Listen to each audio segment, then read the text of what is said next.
Ցեղասպանության 100-րդ տարելիցին ապրիլի 24-ից շաբաթներ առաջ եւ օրեր անց մարդկանց հոսքը չի դադարում։ Դպրոցական խմբերը, միջազգային կառույցներն ու կազմակերպությունները շարունակում են հարգանքի տուրք մատուցել ցեղասպանության զոհերի հիշատակին։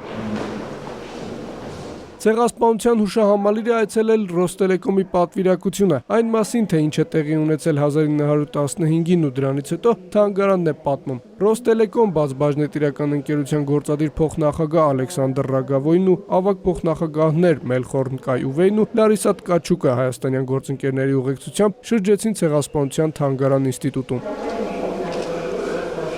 Ապրիլի 24-ին Ռոստելեկոմի նախագահ Սերգեյ Կալուգինը հայաստանյան դուստր ձեռնարկությանը GNC Alpha PB-ի աշխատակազմին դիմել էր ուղերձով եւ զորակցություն հայտնել հայ գործընկերներին։ Հիշում ենք 100 տարի առաջ կատարվածը եւ ձեզ հետ միասին սգում ենք ցեղասպանության միլիոնավոր զոհերի հիշատակը։ Ռոստելեկոմի փոխնախագահները շրջեցին հուշահամալիրում ու ծաղիկներ խոնարհեցին անմար կրակի շուրջ։